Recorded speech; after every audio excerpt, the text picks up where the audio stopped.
Because he had to open the door in this way, it was already open very wide without him yet really being visible. He first had to turn himself slowly around the edge of the door, very carefully, of course, if he did not want to fall awkwardly on his back right at the entrance into the room. He was still preoccupied with this difficult movement, and had no time to pay attention to anything else, when he heard the manager exclaiming aloud, "Oh!" It sounded like the wind whistling, and now he saw him, nearest to the door, pressing his hand against his open mouth and moving slowly back, as if an invisible, constant force was pushing him away. His mother, in spite of the presence of the manager, she was standing here with her hair sticking up on end, still a mess from the night. With her hands clasped, was looking at his father. She then went 2 steps towards Gregor, and collapsed right in the middle of her skirts, spreading out all around her, her face sunk on her breast, completely concealed. His father clenched his fist with a hostile expression, as if he wished to push Gregor back into his room, then looked uncertainly around the living room, covered his eyes with his hands, and cried so that his mighty breast shook. At this point, Gregor did not take 1 step into the room, but leaned his body from the inside against the firmly bolted wing of the door, so that only half of his body was visible, as well as his head tilted sideways, with which he peeped over at the others. Meanwhile, it had become much brighter. Standing out clearly from the other side of the street was a part of the endless grey-black house situated opposite. It was a hospital, with its severe regular windows breaking up the facade. The rain was still coming down, but only in large individual drops, visibly and firmly thrown down one by one onto the ground. The breakfast dishes were standing piled around the table, because, for his father, breakfast was the most important mealtime in the day, which he prolonged for hours by reading various newspapers. Directly across, on the opposite wall, hung a photograph of Gregor from the time of his military service. It was a picture of him as a lieutenant, as he, smiling and worry-free with his hand on his sword, demanded respect for his bearing and uniform. The door to the hall was ajar, and since the door to the apartment was also open, one saw out into the landing of the apartment and the start of the staircase going down. "Now," said Gregor, well aware that he was the only one who had kept his composure, "I'll get dressed right away, pack up the collection samples, and set off. You'll allow me to set out on my way, will you not? You see, Mr. Manager, I'm not pig-headed, and I am happy to work. Traveling is exhausting, but I couldn't live without it." "Where are you going, Mr. Manager? To the office, really? Will you report everything truthfully?" "A person can be incapable of working momentarily, but that is precisely the best time to remember the earlier achievements, and to consider that later, after the obstacles have been shoved aside, the person will work all the more keenly and intensely. I am really so indebted to Mr. Chief. You know that perfectly well. On the other hand, I am concerned about my parents and my sister. I'm in a fix, but I'll work myself out of it again. Don't make things more difficult for me than they already are. Speak up on my behalf in the office. People don't like traveling salesmen, I know that. People think they earn pots of money and thus lead a fine life. People don't even have any special reason to think through this judgment more clearly, but you, Mr. Manager, have a better perspective on the interconnections than the other people. Even, I tell you in total confidence, a better perspective than Mr. Chairman himself, who, in his capacity as the employer, may let his judgment make casual mistakes at the expense of an employee. You also know well enough that the traveling salesman who's outside the office almost the entire year can become so easily a victim of gossip, coincidences, and groundless complaints against which it is impossible for him to defend himself, since, for the most part, he doesn't hear about them at all, and only then when he's exhausted after finishing a trip and gets to feel in his own body at home the nasty consequences, which can't be thoroughly explored back to their origins. Mr. Manager, don't leave without speaking a word, telling me that you'll at least concede that I'm a little in the right."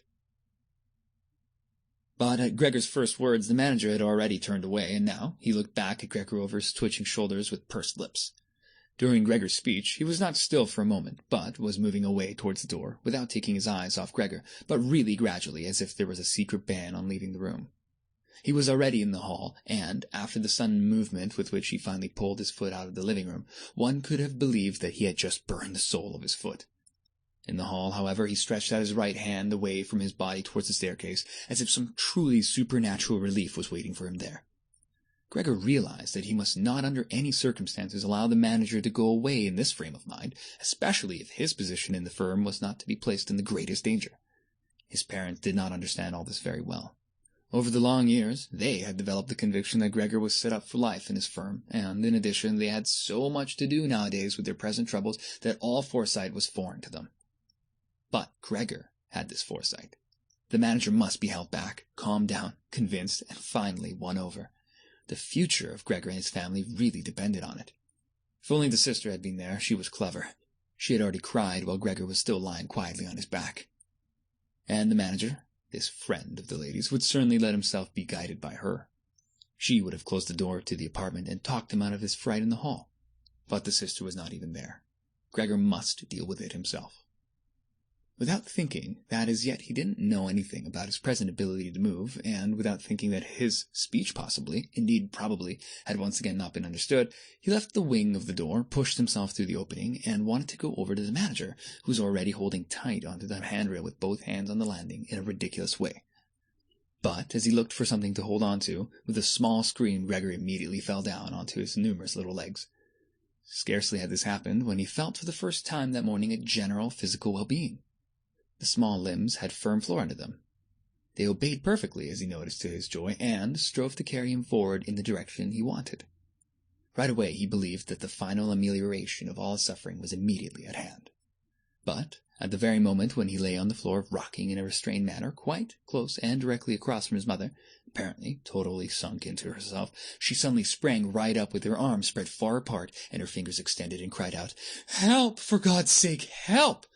She held her head bowed down as if she wanted to view Gregor better, but ran senselessly back, contradicting that gesture, forgetting that behind her stood the table with all the dishes on it. When she reached the table, she sat down heavily on it, as if absent-mindedly, and did not appear to notice at all that next to her coffee was pouring out onto the carpet in a full stream from a large overturned container. "Mother! Mother!" said Gregor quietly, and looked over towards her. The manager momentarily had disappeared completely from his mind. By contrast, at the sight of the flowing coffee, he couldn't stop himself snapping his jaws in the air a few times.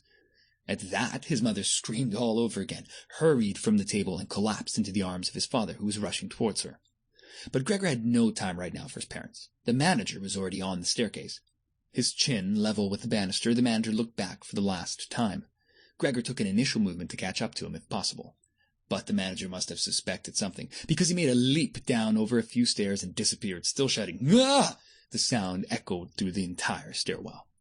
Now, unfortunately, this flight of the manager also seemed completely to bewilder his father, who, earlier, had been relatively calm, for instead of running after the manager himself, or at least not hindering Gregor from his pursuit, with his right hand he grabbed hold of the manager's cane, which he had left behind with his hat and overcoat on a chair.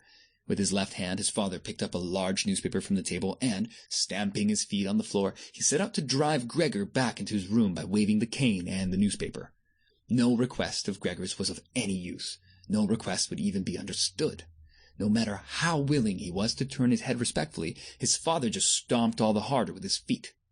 Across the room from him, his mother had pulled open a window, in spite of the cool weather, and leaning out with her hands on her cheek, she pushed her face far outside the window. Between the alley and the stairwell, a strong draught came up. The curtains on the window flew around, the newspapers on the table swished, and individual sheets fluttered down over the floor. The father relentlessly pressed forward, pushing out sibilants like a wild man. Now, Gregor had no practice at all in going backwards. It was really going very slowly. If Gregor only had been allowed to turn himself around, he would have been in his room right away. But he was afraid to make his father impatient by the time-consuming process of turning around, and each moment he faced the threat of a mortal blow on his back or his head from the cane in his father's hand.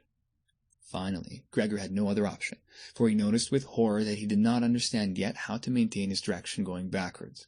And so he began, amid constantly anxious sideways glances in his father's direction, to turn himself around as quickly as possible, although in truth this was only very slowly. Perhaps his father noticed his good intentions, for he did not disrupt Gregor in this motion, but, with the tip of his cane from a distance, he even directed here and there Gregor's rotating movement. If only there hadn't been his father's unbearable hissing. Because of that, Gregor totally lost his head. He was already almost totally turned around when, always with that hissing in his ear, he just made a mistake and turned himself back a little. But when he finally was successful in getting his head in front of the door opening, it became clear that his body was too wide to go through any further. Naturally, his father in his present mental state had no idea of opening the other wing of the door a bit to create a suitable passage for Gregor to get through. His single fixed thought was that Gregor must get into his room as quickly as possible.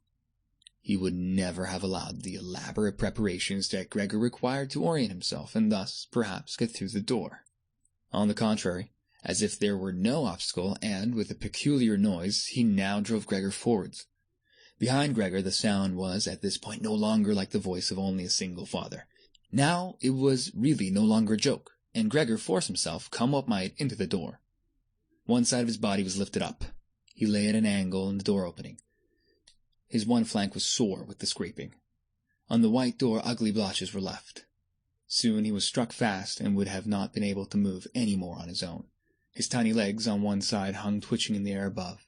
The ones on the other side were pushed painfully into the door. Then his father gave him one really strong, liberating push from behind, and he scurried, bleeding severely, far into the interior of his room. The door was slammed shut with the cane, and finally it was quiet.